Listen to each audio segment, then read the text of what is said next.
সবথেকে বিগেস্ট গোপাল এটাই। কতটা বড়, যে কলকাগুলো দেখছো, এই গোপাল ঠাকুর কিভাবে তৈরি হলেন। গোপাল পুজো সাধারণত বাড়িতে হয়ে থাকে, বিভিন্ন বাড়িতে আমরা দেখে থাকি যে গোপাল ঠাকুরকে পুজো করা হয়। কিন্তু গোপাল পুজো বারোয়ারি রূপে পুজো, মানে বারোয়ারি রূপে পুজো মানে যে পুজোতে সবাই অংশগ্রহণ করতে পারবে, সেরকমটা কি আপনারা দেখেছেন বা শুনেছেন? হয়তো দেখেছেন বা শুনেছেন। আজকে আমার গন্তব্য উত্তর কলকাতার কুমারটুলি, যেখান থেকে দেবদেবী দেশ থেকে বিদেশে, গ্রাম থেকে মফস্বলে পৌঁছে যায়। এটা হলো কুমারটুলির প্রবেশ পথ। এই যে সব দেবদেবী এখানে তৈরি করছেন শিল্পীরা। এখনের চিত্রটা আর পুজোর সময়ের, মানে পুজোর আগের চিত্রটা একেবারে আলাদা। পুজোর আগে গম গম করে কুমারটুলি এলাকা।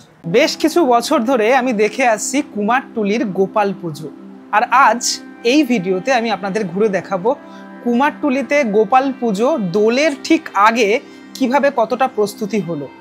দোল পূর্ণিমার ঠিক আগে এরকম বড় বড় আকৃতির যে গোপাল ঠাকুর, সেটা কুমারটুলিতে তৈরি হয়েই থাকে। পুরোপুরি সিম্পলের মধ্যে, একদম সিম্পল সাজের মধ্যে গোপাল ঠাকুরটাকে এত সুন্দর করে সাজানো হয়েছে। আর এখানকার শিল্পীদের মানে যে মূল বিষয়টা, সেটা হচ্ছে এই যে সাজানো।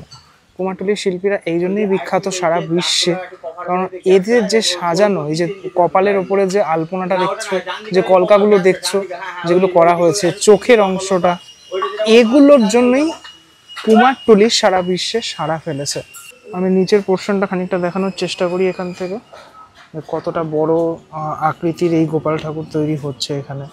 সাধারণত দোল উৎসবের সময় এই গোপাল পুজো হয়ে থাকে বেশ বড় করে নদিয়া জেলার শান্তিপুরে। সেখানে বড় গোপাল, ছোট গোপাল, মেজ গোপাল, এরকম বহু গোপাল রয়েছে, যে গোপাল দেখার জন্য দূর দূরান্ত থেকে মানুষজন এসে থাকেন এবং মোটামুটি 2 থেকে 3 দিনের একটা পুজো হয়ে থাকে। কিন্তু কলকাতার বুকে দোল উৎসবের সময় ছোট বড় অনেক ধরনের গোপাল ঠাকুর একমাত্র দেখতে পাওয়া যায় এই কুমোরটুলি অঞ্চলে। আবার এখানে দেখাই তোমাদেরকে, আরো এক শিল্পী তৈরি করছেন এখানে ছোট ছোট আকৃতির যে গোপাল ঠাকুর, সেই ছোট ছোট আকৃতির গোপাল ঠাকুর এখানে তৈরি হচ্ছে। দেখো কি নিখুঁত কাজ, ছোট ছোট কাজগুলো। সাধারণত এই ছোট ছোট আকৃতির যে মূর্তিগুলো যেগুলো দেখতে পাচ্ছ, এগুলো বাড়ির পুজোয় ব্যবহৃত হয়ে থাকে। ঠিক আছে, বাড়িতে যারা পুজো করেন তারা আর কি এখান থেকে ঠাকুর নিয়ে যান, সংগ্রহ করেন।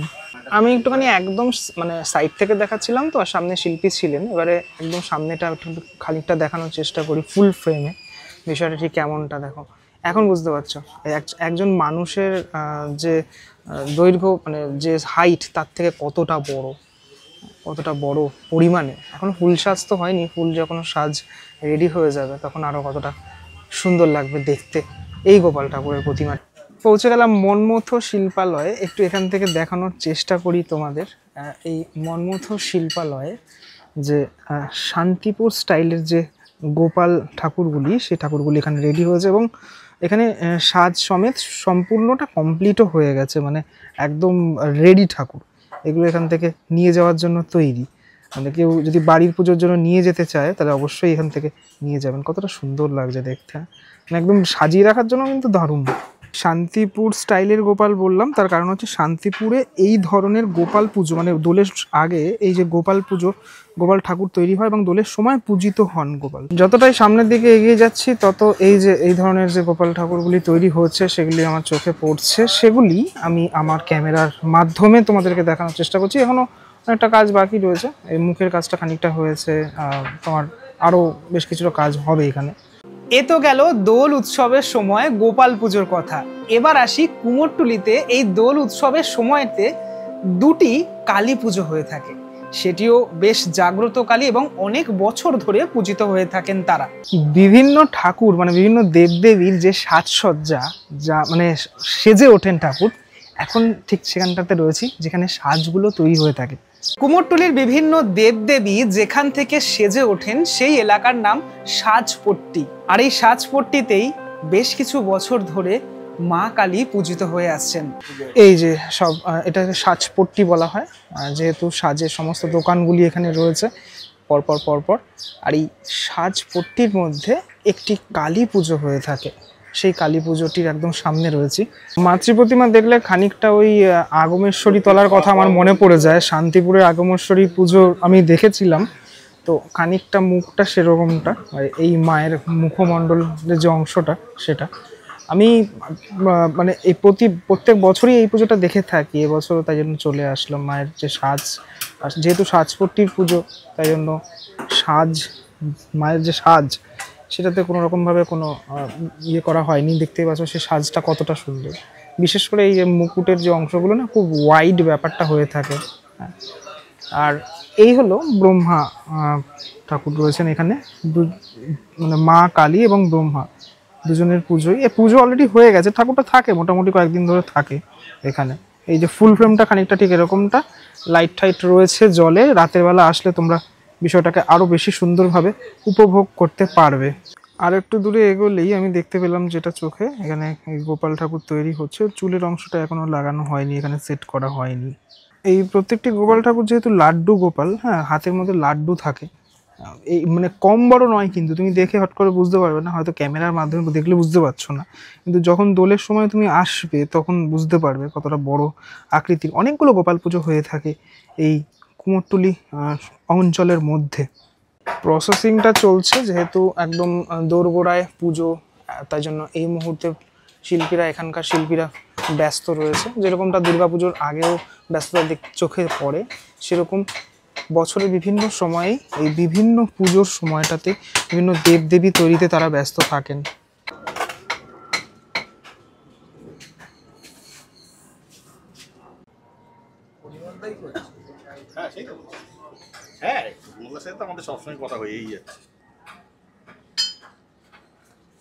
কুমোরটুলির একদম পিছনের দিকটাতে এই স্বাধীন সংঘ অবস্থিত, ছোট্ট একটি ক্লাব, কিন্তু এই ক্লাবের যে গোপাল পুজোটা হয়ে থাকে খুব ইউনিক হয়ে থাকে।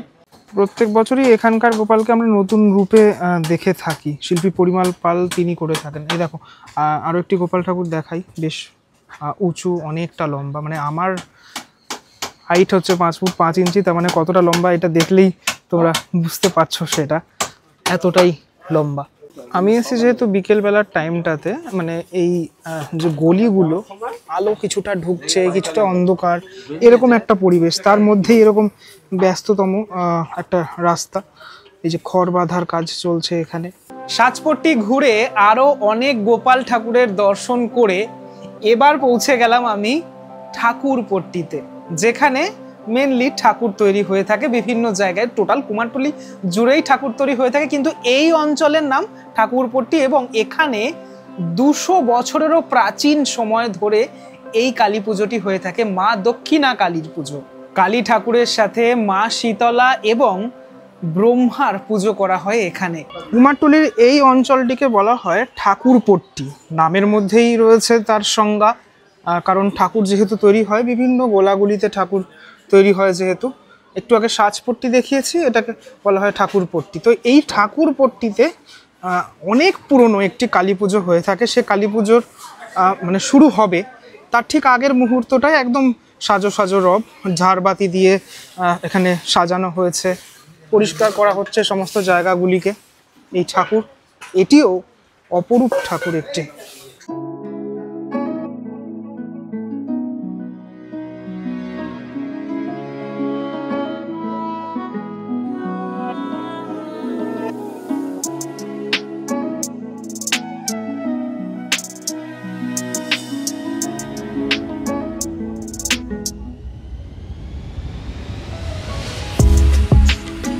শুধুমাত্র মা কালী নয়, মা কালীর সাথে সাথে আমি এখানেও যেটা দেখতে পাচ্ছি সেটা হচ্ছে ব্রহ্মা রয়েছেন এবং সাথে সাথে রয়েছেন মা শীতলা। হ্যাঁ, তো এইভাবে ঠিক সাজানোটা হয়েছে, কি অপূর্ব সাজানোটা। মানে আমি যখনই আছি সাজানোটাকে বেশি আমি মানে দেখে আমি মুগ্ধ হয়ে যাই। মায়ের প্রতিমা তো সব জায়গাতে সেম থাকে, কিন্তু আমি বিভিন্ন জায়গার যে সাজানো, হ্যাঁ, মায়ের যে টোটাল এই যে মুকুটের অংশগুলো, এগুলোকে যদি আমি ফলো করি তাহলে এই যে নতুনত্ব যে ছোঁয়াগুলো সেগুলো দেখতে পারি। হ্যাঁ, তো এই যে এই কালী দেখলেও, এই মা কালীকে দেখলেও কোথাও না কোথাও আমার শান্তিপুরের কথা মনে পড়ে যায়। কারণ ওখানে অ্যালেনিয়া কালী, হ্যাঁ, আরও অনেক রকমের যে কালী, বড় শ্যামা, মেজো শ্যামা, তাদের যে সাজগুলো হয় এরকম সাদা, একদম সাদা যে সাজ, মানে এই যে সাদা রঙের যে সাজ সেগুলো হয়ে থাকে। আর এখানেও সেটা লক্ষ্য করলাম, যেহেতু কয়েক মাস আগে আমি গিয়েছিলাম সেখানে, তাই সেটা আমার মনে পড়ে গেল। কেমনটা লাগলো সেটা তো অবশ্যই আমাকে, এই কালী ঠাকুর কেমনটা লাগলো কমেন্টের মাধ্যমে তোমরা জানাবেই। এটাই ঠাকুরপট্টি মানে অঞ্চলের মধ্যেই হয়ে থাকে। খুব সুন্দর ডিটেলের সাথে কাজগুলো করা হয়েছে।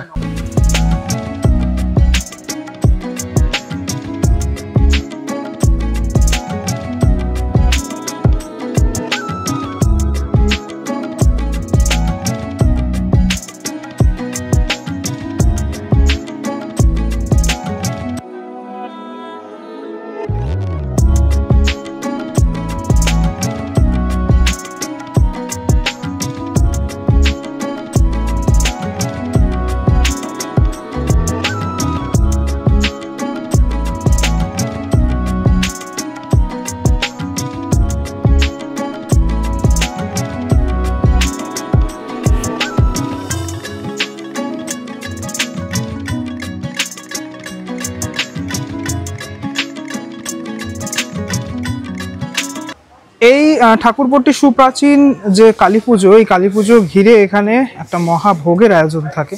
সে মহাভোগ এখানে তৈরি হচ্ছে, সেটাই দেখতে পাচ্ছি এখানে। আবার একটু চলে আসি গোপাল ঠাকুর দেখতে। এই যে আমার পিছনে যে গোপাল ঠাকুর তৈরি হচ্ছে, এটাও কিন্তু সুউচ্চ সুবিশাল একটি গোপাল প্রতিমা। এখানেও এখনো রঙের কাজ সম্পূর্ণ হয়নি, সম্পূর্ণ হতে বেশ কিছুটা সময় তো লাগবেই। সেটা একদম দোলের সময়টাতে আমরা দেখতে পারবো এই গোপাল ঠাকুর কিভাবে তৈরি হলেন, প্রস্তুত হলেন। হ্যাঁ, তো রঙের কাজটা এখনো সম্পূর্ণ যেহেতু হয়নি, তাই এভাবেই আমাদেরকে দেখতে হচ্ছে সম্পূর্ণটা। তবে এই যে পিছনের দোকানটা দেখে বুঝতে পারছো, মানে এই দোকানটা থেকেও, মানে একতলা একটা দোকানের থেকেও দোতলা দোকান, যে একতলার ওপরে, মানে এতটাই হাইট রয়েছে এই গোপাল ঠাকুরের। কলকাতা উৎসবে মেতে উঠতে জানে, মানে শুধুমাত্র যে দুর্গাপুজোর সময়তে আমরা মেতে উঠি সেটা না। এই যে আমার পিছনে দেখতে হচ্ছে লাইটিং, আবার সামনে দেখাই একটুখানি, এই পুরোপুরি রাস্তা জুড়ে এরকম লাইট দিয়ে সাজানো হয়েছে।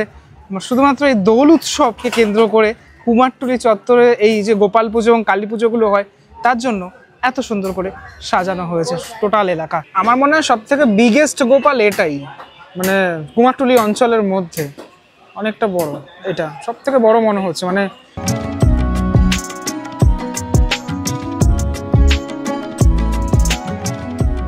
দোলের রঙে সাজবে বাংলা, সাজবে কুমারটুলি, আর সাথে সাথে এই পুজোগুলিও হতে থাকবে। তাই জন্য ছোট বড় বিভিন্ন গোপাল ঠাকুর তৈরির যে ব্যস্ততা, সেই ব্যস্ততা এই মুহূর্তে তুঙ্গে। সত্যি বিভিন্ন সময় যখন এই কুমারটুলিতে আসি আমি, তখন মাটির গন্ধ, বিভিন্ন আইডল তৈরি করা, এগুলো দেখেই যেন মনে হয় নিজেও একটুখানি আইডল তৈরি করি। কিন্তু সেরকম কখনো আমি করার চেষ্টা করিনি ঠিকই। কুমারটুলি আলাদাই একটা স্বাদ। তাই দোল উৎসবের সময় তোমরা যদি চাও এই গোপাল ঠাকুরের দর্শন করতে, তাহলে অবশ্যই একবার চলে আসতে পারো এই উত্তর কলকাতার কুমারটুলিতে। আর কিছু মাস পরেই মা দুর্গার আগমন ঘটবে, আর তার আগে দোল উৎসবের সময়টাতে, মানে মনে হয় দোল উৎসব থেকে শারদ উৎসবের সূচনা শুরু হয়ে যাচ্ছে কলকাতাতে। মা দুর্গার দেখা পেলাম, তাই জন্য একটুখানি শেষটুকু মা দুর্গার সাথে এই ফ্রেম দিয়েই শেষ করব আজকের ভিডিওটি।